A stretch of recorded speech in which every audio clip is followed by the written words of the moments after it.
And now, from beyond our dimension, this is the JeffMara podcast. Here's Jeff. My guest is Grayham Forscutt, Galactic Astrologer who has spent the past 40 years exploring various ET races who have interacted with humanity, and he has developed a new style of astrology aimed at linking people to their star family genetic lineages. Grayham, thank you for joining me and welcome. Thanks so much, Jeff, for the opportunity. I love talking about these things. So I'm just raring to go. Well, we are excited to have you. And let's just start with, how did you get into all this interstellar stuff and learning about the ETs in the first place? Well, I'm in my late 60s, and in the mid 1980s, I was following different teachings around how to astral travel, get out of my body and so on. And I wasn't working, so I was able to give my full attention to it over a long period of time. And eventually I began to do it reasonably successfully. I did bump into a few different, I guess you call them ETs. They shared sort of instant holographic information, which took more or less decades to unpack in a way. And I was also studying things like sacred geometry, astrology, cosmology, astrophysics, numerology, many different things that I was all doing at the same time, which gave me a lot of sort of different modalities that I was utilizing to build a framework. And I was always hoping to have evidence, as much evidence as I could. Nowadays, of course, there's a lot of other researchers that have brought evidence to the table, so it's easier now. But I eventually headed off outside the solar system. I know that sounds a bit weird, but the famous Robert Monroe Institute. Robert Monroe teaches, or the institute there have taught tens of thousands of people to astral travel and so on. Well, their advanced course, they're called the Star Lines. What they did there was a group of people would spend a week together, and they would travel off as a group in their non-physical out through our solar system, out of our solar system, heading towards the Milky Way galactic center. Well, that's something I'd been doing for decades, so I've got a pretty good understanding around some of these things. What technique were you using to astral travel? So I followed a book which is called The Art and Practice of Astral Travel, and it basically comes out from the Golden Dawn, which is about 120 years ago. So first off, there's a mirror. So you have a full-length mirror in front of you, and you dress up like in white, so it's not you don't get captivated by the colors. And you look at yourself. You do many exercises, sitting looking at yourself. So you see yourself doing all these exercises, and then you fire over your energy for your chakra system to the image in the mirror, and you whirl it around your chakra system and so on. It's called the microcosmic orbit. And so I did that for quite some weeks, maybe a couple of months. And then the next step was that I built a little circuit around my house. I knew where to smell the plant. I knew how many steps it would take. I did it in slow motion. I walked around the house. I went to these different locations. And so I built a little track. And then I went back, sat down, looked at the image in the mirror. Then the next step was all that was with my eyes open. The next step was my eyes closed. I brought back the mirror image in front of me with eyes closed. I booted up the chakra system. And the next step, it was like fusing that image into my physical body. And there was a number of different ways I used to do that. I'd sort of turn it around and back it into myself. And then once you've got the two united, fused together, then I would, with my eyes closed, I imagined that I stood up and walked to these locations around my room. And I kept doing that. And eventually it's sort of the visualization turned more into the experience of it. I do believe, and I have taken on Robert Monroe's ideas around astral projection. The main one is that he doesn't see it as flying around like Superman or anything like that.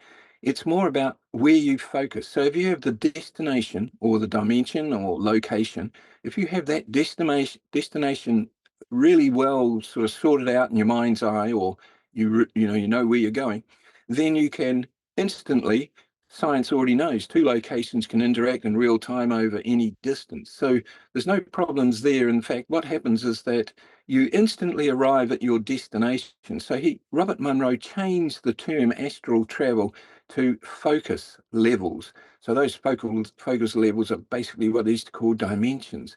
And he even had a name for the focus level of the outside the solar system, a focus level exploring towards the galactic center and so on. So I understood that, as I was going, and that idea of Superman is, it's okay at the beginning, but it doesn't really lead to much. It almost sounds, in a way, like you're doing remote viewing as well. It could be, well, I would call it more remote sensing, because different people have different senses which are more active, more predominant. So in some cases, they might take their visual along with them. Other times, they might take their audio, their hearing along with them. So there's sort of different approaches to it. But even those in the Robert Munro Institute that have gone through the advanced courses, when they write up their post sort of summary, they'll say that I can't tell whether this is just creative visualization or whether I'm having some experience or not. It's very, very hard to tell. What comes from it though is, in my case anyway, was the post ongoing awakening and experiences.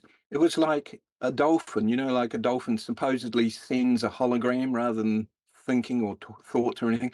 So a lot of the stuff that was coming my way was basically like holograms, and those holograms were sort of fuzzy. But over the years, I was unpacking those holograms in more and more detail.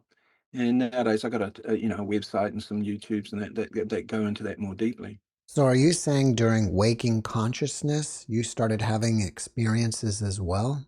All this was done during waking consciousness, yeah, not lucid dreaming or things like that. Well, I mean, without projecting your consciousness to a target. I mean, just in everyday life, you're sitting Oh, eating breakfast and then you start unpacking or you start having experiences. yes, like it's like the results of the initial impact of the initial hologram took a long time to sort of bits of it unpacked at certain times. Sometimes it was triggered by reading other people's research on various topics. And then all of a sudden, oh, that's why that took place.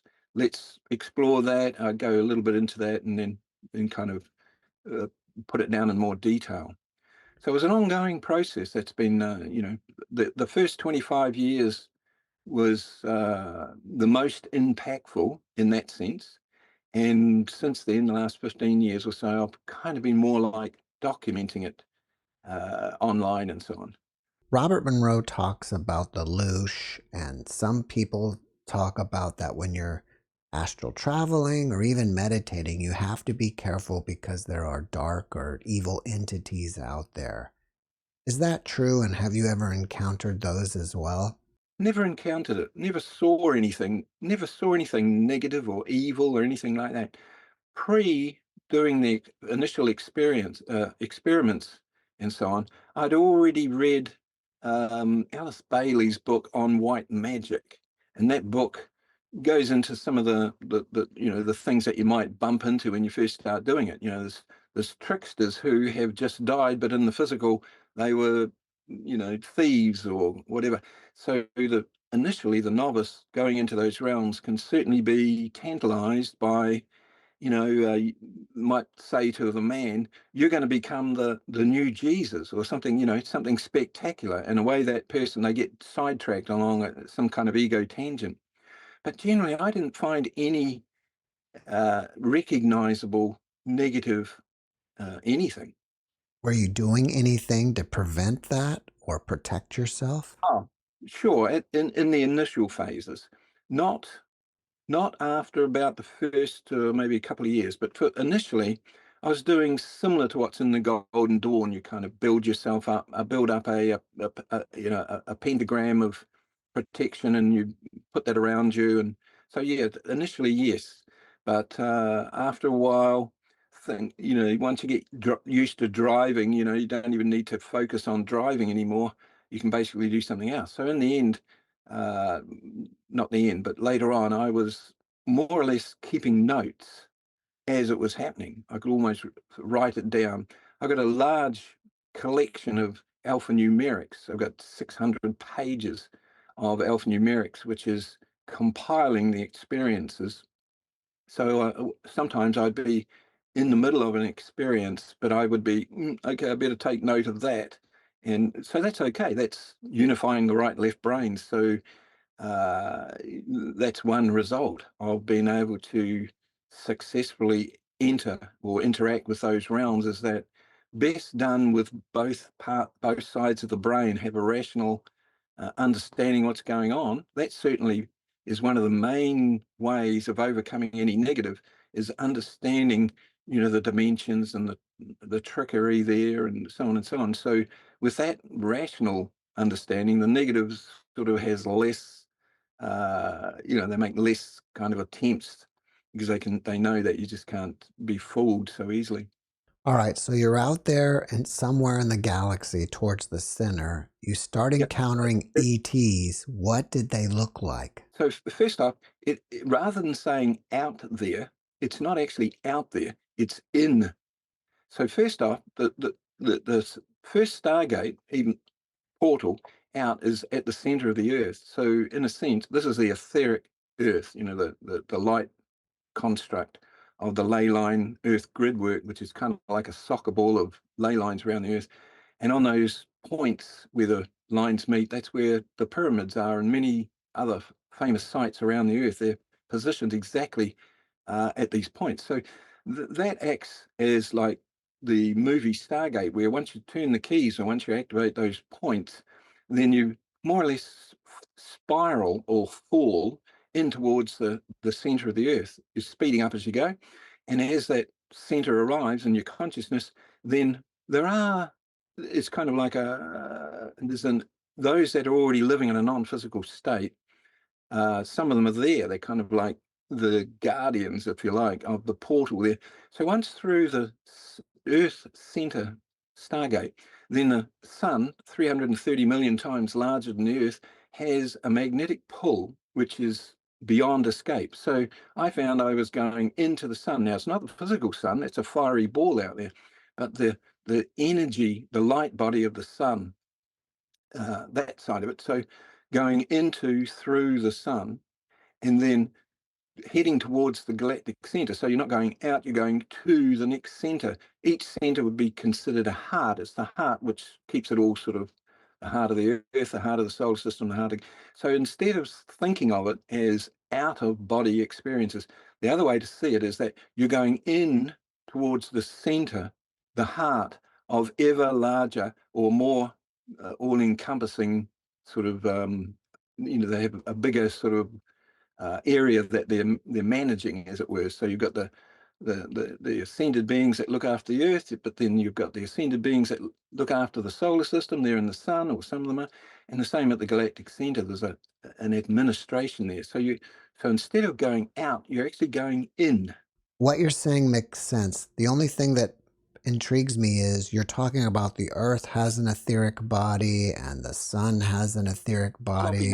Sloppy names. Okay, are you saying that there isn't a separate energy system, or do we live in some kind of simulated realm, or what? Not assimilated in that sense. Just like plants and physical nature, physical reality in general. This is ever heard of Rudolf Steiner? So Yes. Rudolf Steiner, he had what he called the formative ether. That was his name for it. This is just over 100 years ago. So it's a sloppy name now because there's better terms for it.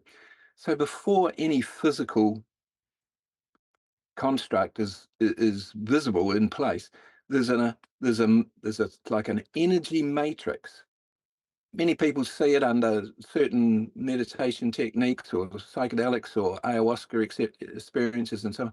So before the physical is even manifest, there's a template. Now those templates are based on different sacred geometries like the Platonic solids and so on. So that energy construct is there before the physical. The physical builds itself on that, but the energy construct hasn't disappeared. It's still there. It's part and parcel of it. So it's that energy construct in the non-physical world when we're not in our physical body. That is what we're interacting with, not the physical side of it. You know, as I say, people can go through walls when they're in their out-of-body state. So it's in that sense how that works. Okay, that makes sense.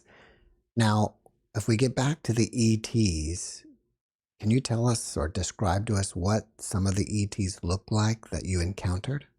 The only ones that I saw were like the little greys, almost a little grey type of thing, and the other one like an old wizard, like you'd find in some of the storylines from the ancient past, and then all the others that I ever kind of encountered or interacted with were like orbs or energy spheres or energy like droplets or different, slightly different form, even a torus, a donut shape.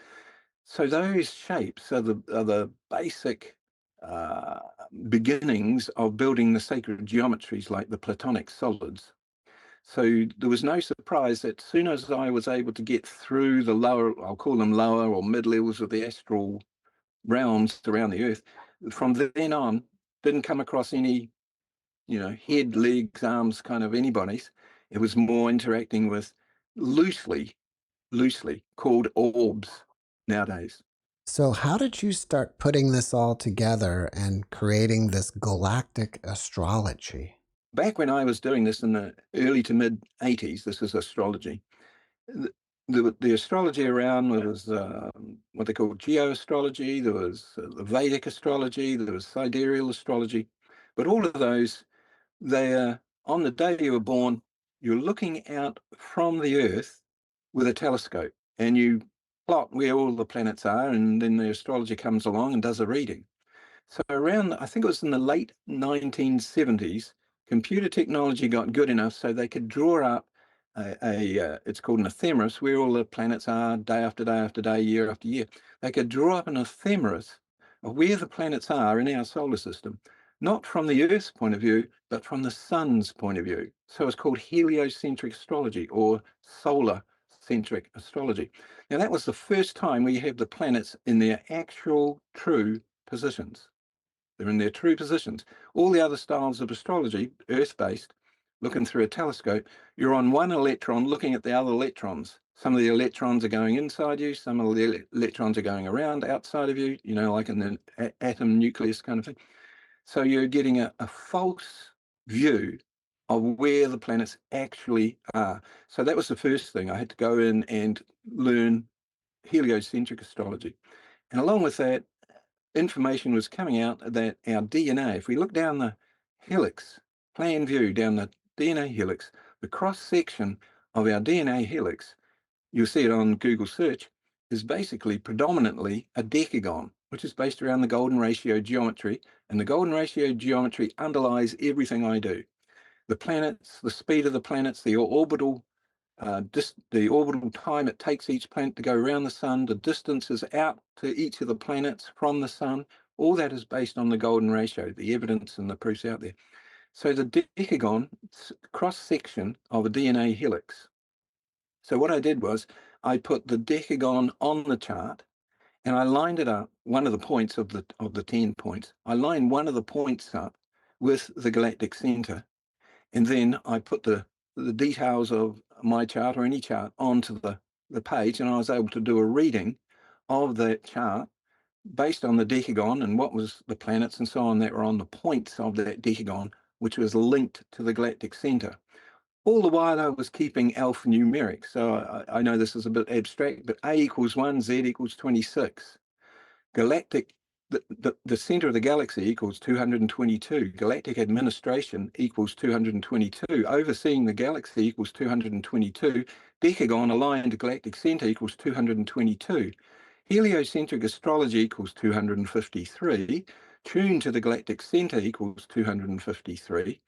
And all these phrases, and that's just a couple of them, but I got a whole 100 phrases on each number there, and they all tell a story. So I was using the numerology to keep track and unpack of some of the experiences to make sure I was sort of on track. So I was developing astrology, which was related to the galactic center, was using the sun as the frame of reference for where the planets are, and I was using the decagon, the cross section of a DNA helix, There's a famous Egyptian term called Amentai, Amenti, which is their name for the Akashic records.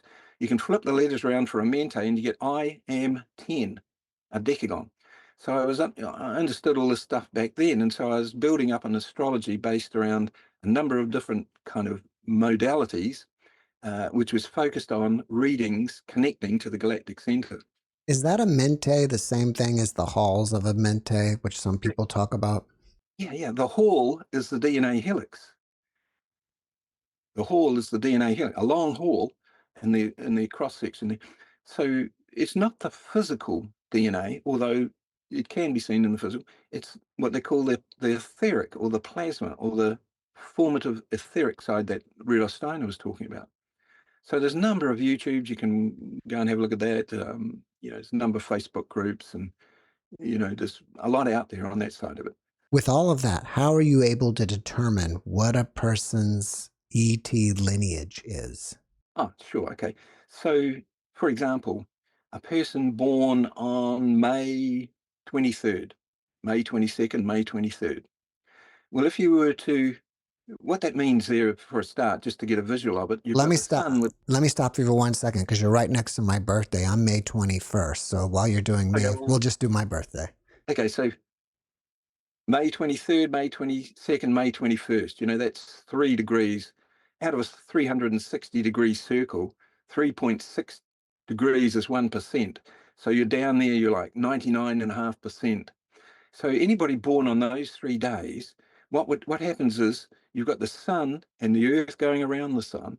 So the earth would be here, for example, the sun's here, and you could draw a straight line from the earth through the sun. You keep going that way, you'd bump into the Pleiades. It's there at 0 degrees of Gemini. So a day before, a day and a half before, a day and a half after, anybody born there is revealing to themselves, as written in the stars, that they are astrogenetically connected to the Pleiades, or have an intimate connection there. The astrogenetic side of it, of course, is the decagon, and then I would replace the decagon. So one decagon has lined up to the galactic center. I would replace and put one node there at 0 degrees of Gemini, and then we could look at the local Akashic records from past lives on the Earth. Whereas the other decagon, which is lined up and linked to the galactic center, that's more beyond in the past, beyond experiences here on Earth, but it's also because the galactic center is the future. As we become a galactic race, we will possibly also send representatives towards the galactic center as the representing body. So in a sense, it's the future talking to us in the present, which is bringing the past into the present as well, by looking at this chart linked to the galactic center. But as I said there, May 21st lined up to the Pleiades. So are you saying that after every 3 degrees, this would be going to a different star system, and technically there would be over 100 different ET races out there that someone could be? No, there's specific stars in history that are linked to our Earth. All the stars we hear, there's the Pleiades, there's Arcturus, there's Orion, Lyra, etc., etc. All these stars that are named by astronomers are in a very small sector, a very small neighborhood of our whole Milky Way galaxy.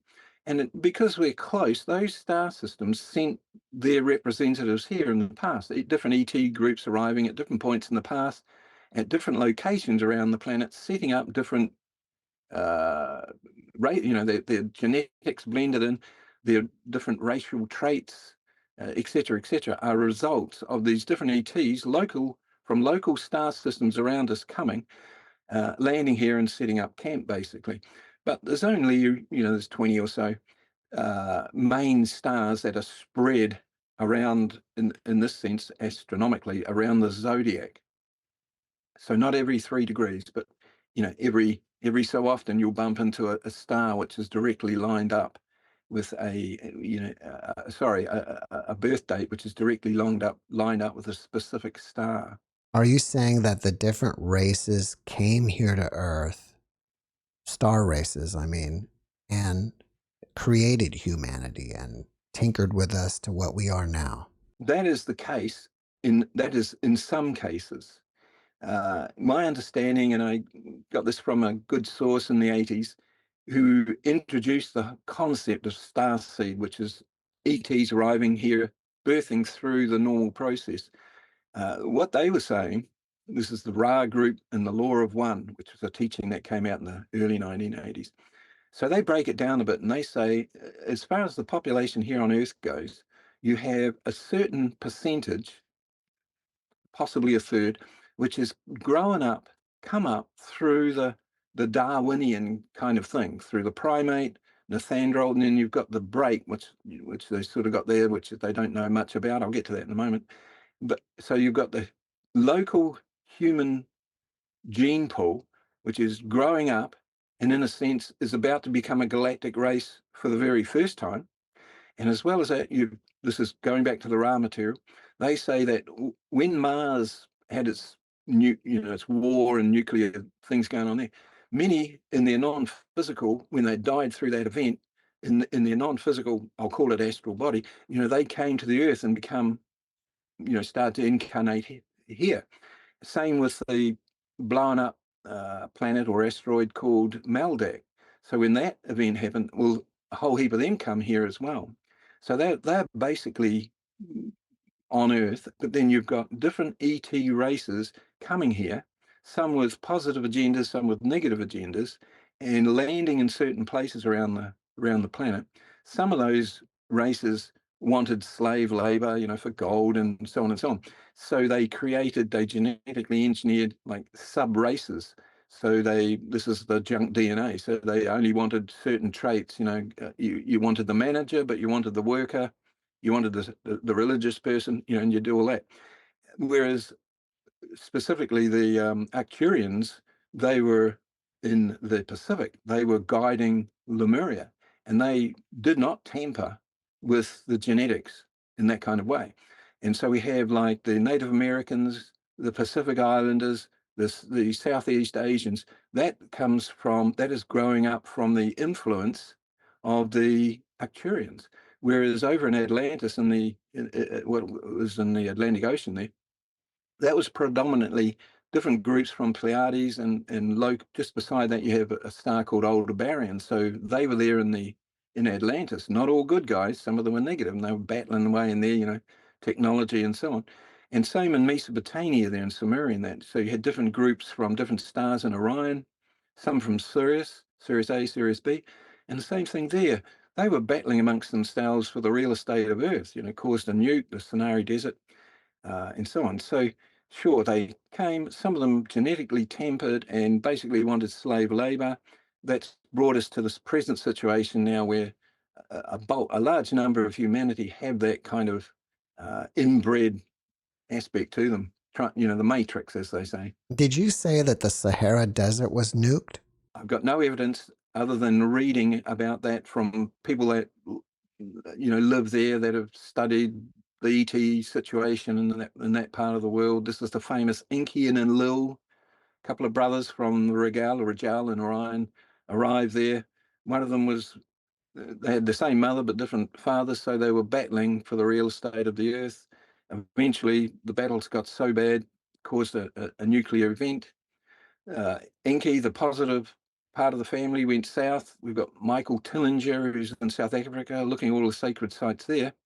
And we have the negative brother Enlil, he remained in parts of Mesopotamia area there.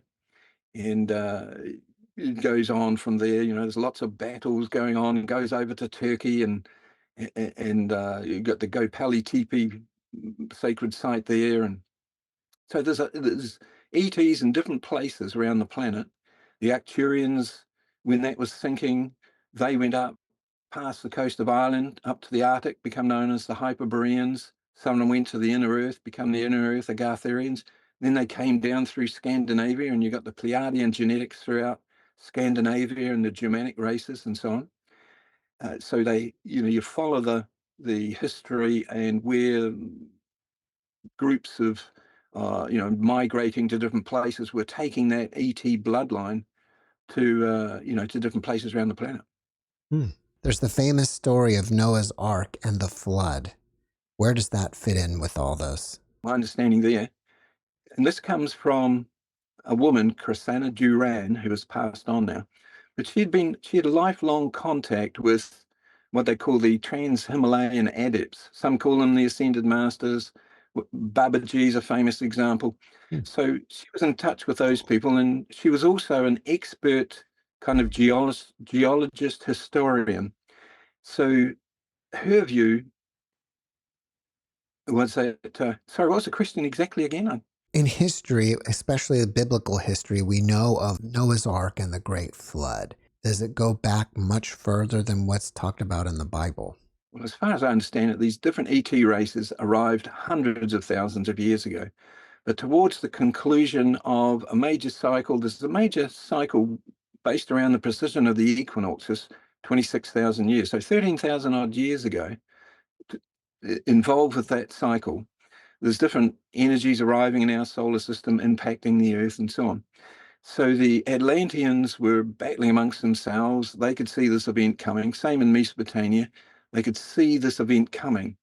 And so there was a desire to leave or go to higher ground, if you like. So in Mesopotamia, this is the Noah's Ark story. So that part of the story, they go over to Turkey, land on Mount Ararat, not far from there, under the ground. They've found lots of caves and so on. So they were sort of inhabiting that area there. So it was partly a cosmic event, a pulse from the galactic center, which pulses out every 13,000 years or so. And that's like a wave that was washing into our solar system. They saw it coming. There was like the end of any cycle, like we're going through now. Things have to be summarized. Things have to come to a conclusion, emotionally, mentally, spiritually, and so on. So there was a lot all happening at the same time. And different ET groups in different parts of the planet went to different places, Himalayas, up to Tibet and over to the mountains in Central America and so on.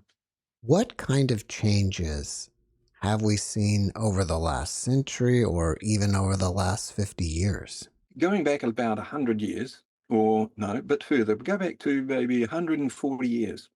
And that's when Theosophy was just getting underway. It was also about the time when the Golden Dawn was just getting underway. So what that was Theosophy was bringing teachings from the East to the West, and the Golden Dawn was accessing the spiritual, magical traditions from the West, which basically goes back through even as far as Egypt. So those that were inspiring those teachings understood what was taking place. They knew that 120 years, 130 years later, there was the ending of a 26,000 year cycle. So they were setting in motion new teachings that were going to be utilized maybe a century later, Rudolf Steiner being a part of that.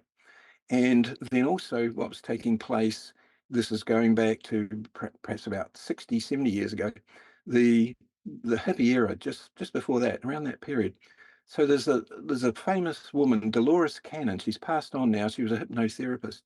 So she went through many sessions with many people, and they basically said very similar things. Was that many ETs who were watching what was going on and were here in the environment, in the atmosphere and so on, they could see what was taking place. They understood the cycles and so on.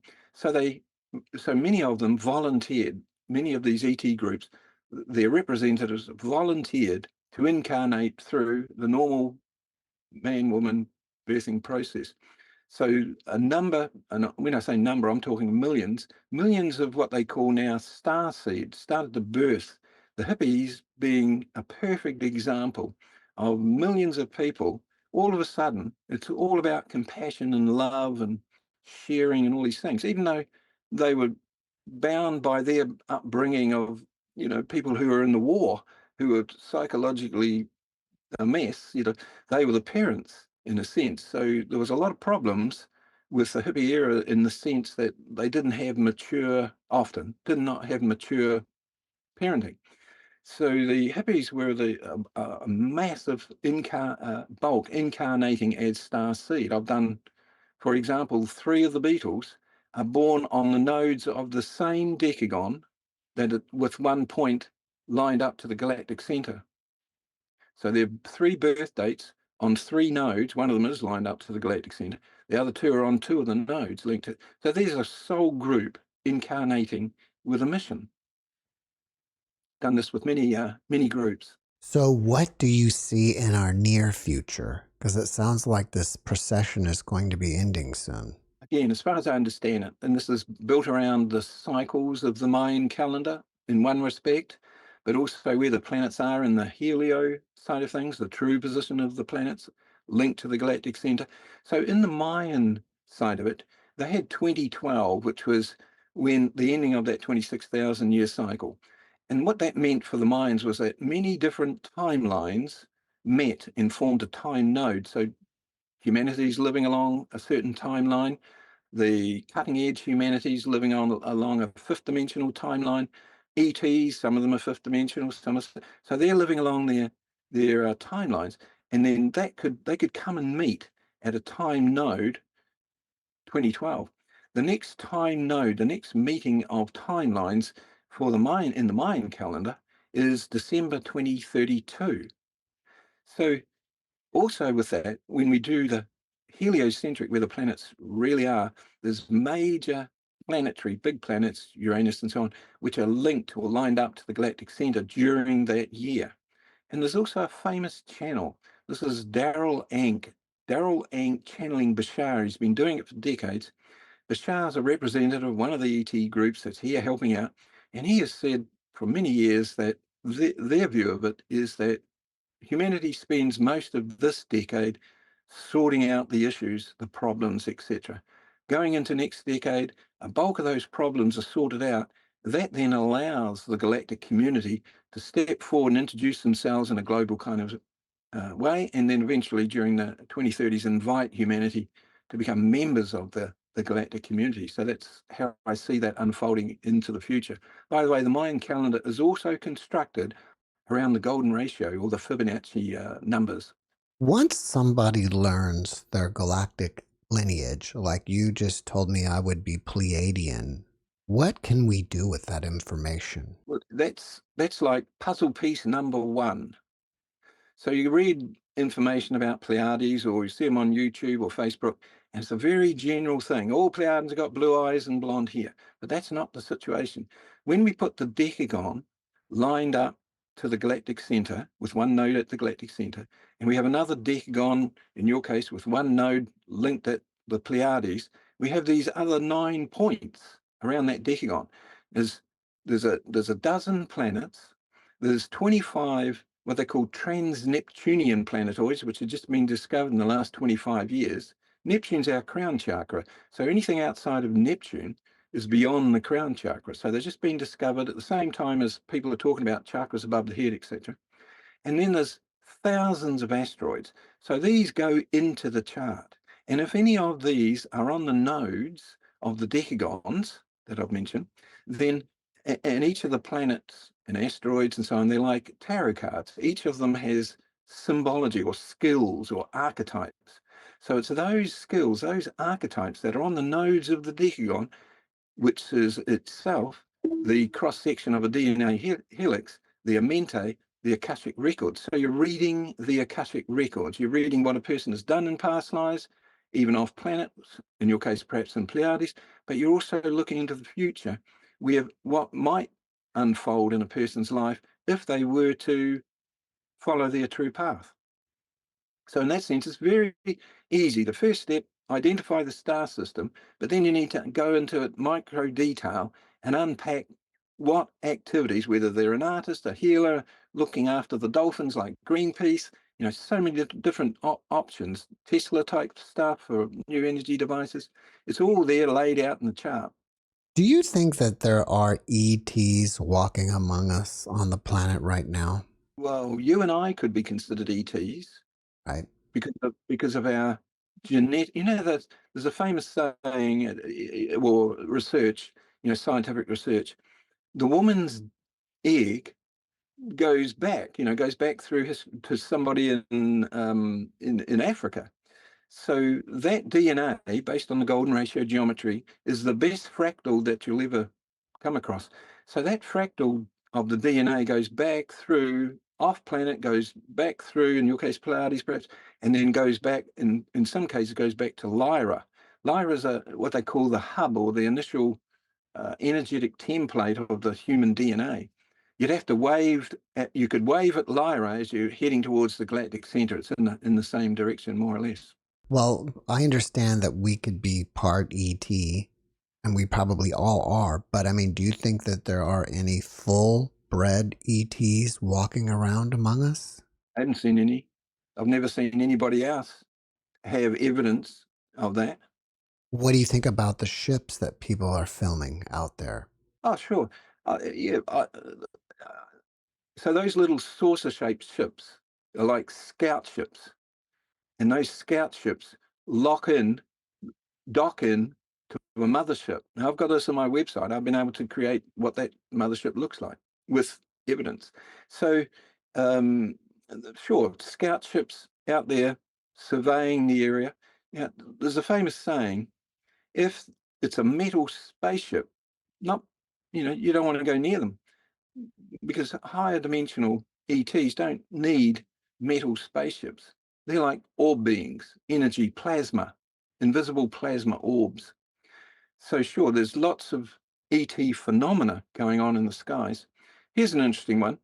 If the Earth is around about 40,000 kilometers in circumference, and the wavelength for that's a 40,000 kilometer long wavelength.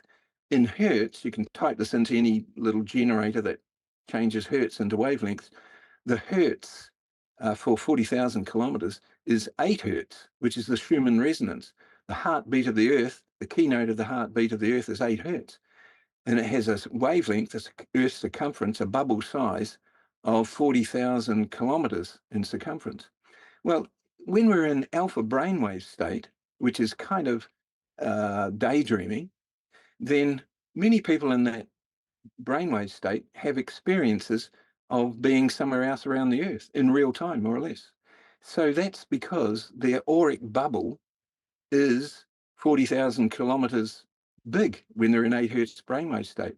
So also the next one, when you go down to theta and then there's delta, so this theta brainwave state's about 4 hertz.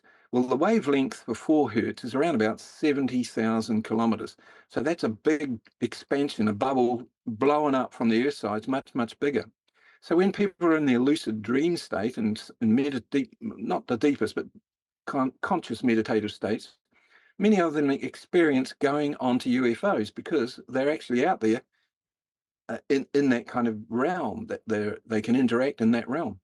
So, for example, if you're at night and you're lying down in bed going to sleep, you might dream that you're going on to one of these UFOs out in the atmosphere. I could walk out and look up and I could see that UFO above my house, sort of thing, blipping in and out of physicality. So that side of it is okay. I don't think that that's the important side of it, those little ships flying around like that.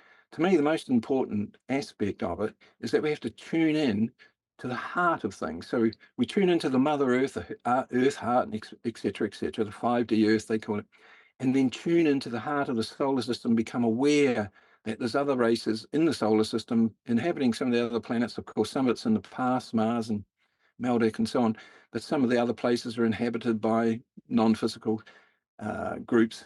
So it's more about tuning in rather than hoping to have some experience with somebody in a UFO or a little saucer-shaped ship. You spoke of the motherships earlier. What evidence do you have of those? Well, that would take a long time to describe, but the key element of it is that when you're no longer in the physical realms, basically you're a bubble or a torus donut shape. You're a bubble of plasma, invisible plasma. Like what some people call an orb? Yeah, exactly. So an orb, if you wanted to take a snapshot of it and go up to it and hold it and look around at it, you'd find that it's a torus, it's a donut shape, and it's moving, so it has an elongated like a raindrop.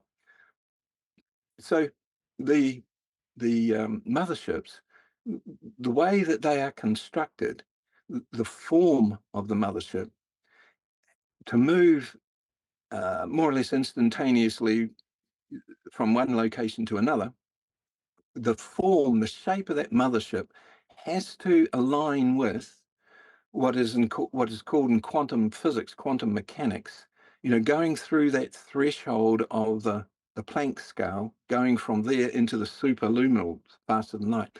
So it has to be aligned, or it has to be shaped around the exact formulas which are based around the Planck, the physics, the quantum mechanics, but also the research done on the superluminal. What is capable of going faster than light? Science will tell you it's impossible, but that's not true. The modern day physics has a deep understanding of this. So the shape of the mothership, I'm not talking about the interior and what it looks like, and I'm talking about the outside circumference shape.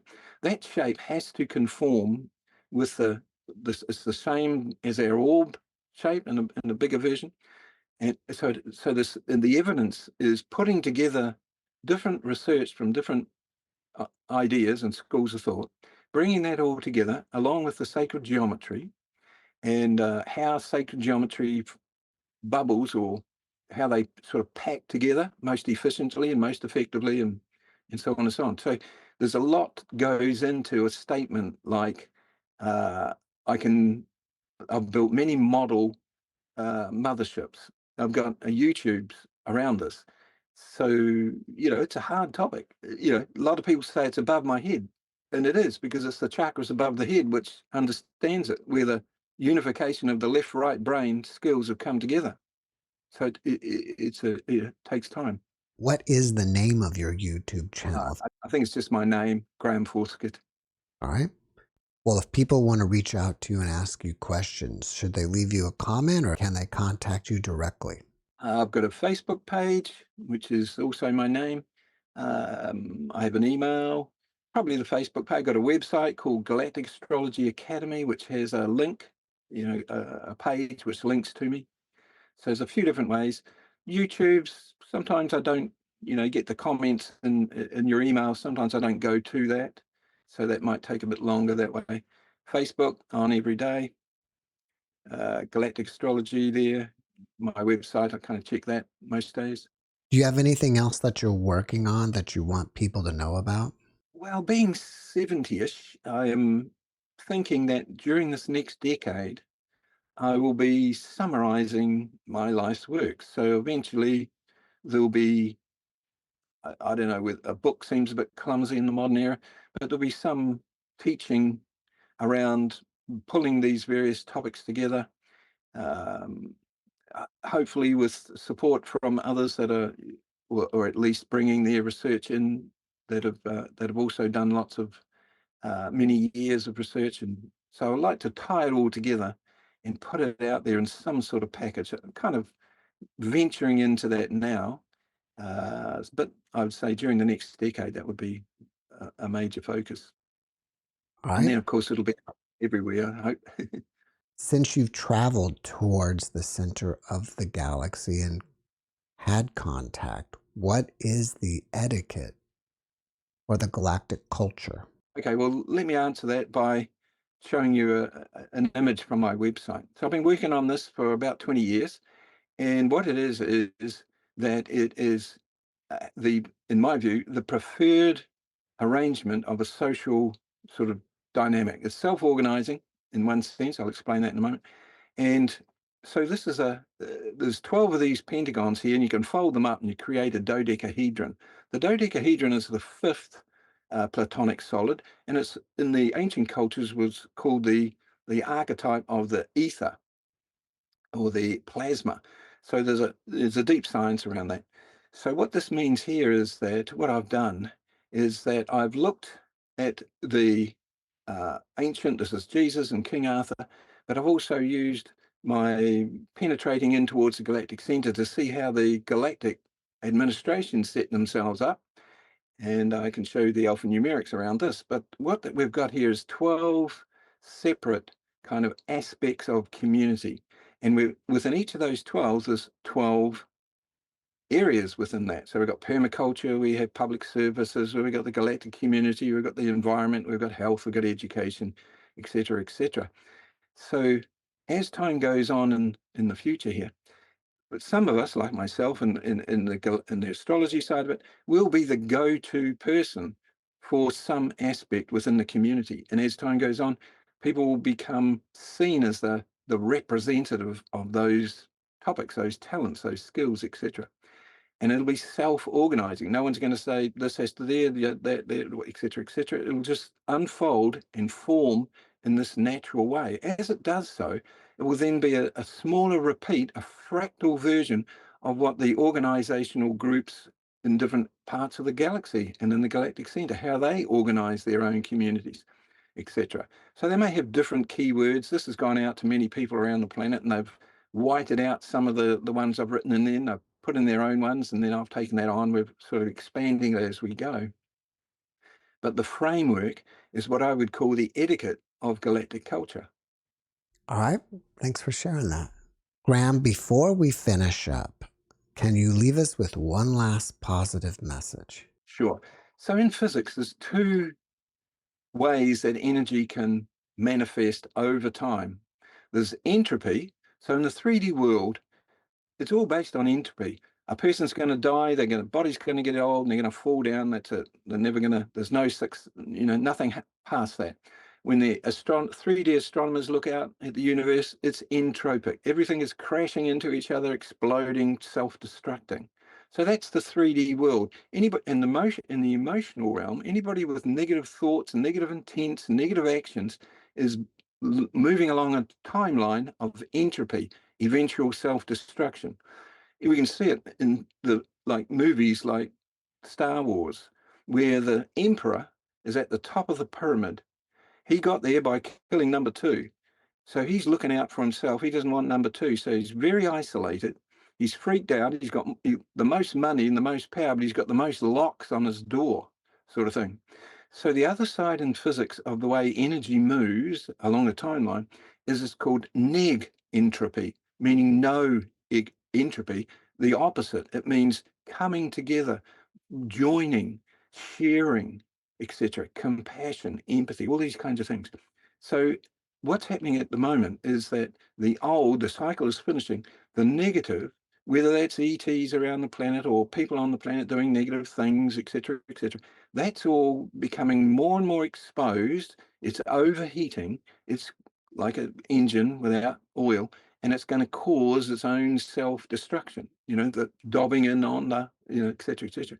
Whereas the positive people, based on compassion and sharing and empathy, what's happening for them is it's neg entropy. It's exponentially unfolding and growing and flowering into our reality. So one is dying, the other one is naturally flowering faster and faster as time goes on. Graham, thank you for your message, and thank you for being my guest. Thanks, Jeff. Always fun to do these things. Great work you're doing there too. Thank you. Thanks for watching the JeffMara podcast. I really appreciate you. Another way to show support is through YouTube memberships. And if you do, there are loyalty badges and other perks depending on your level of membership. All you need to do is click the join button underneath the video to find out more. Thank you for your support.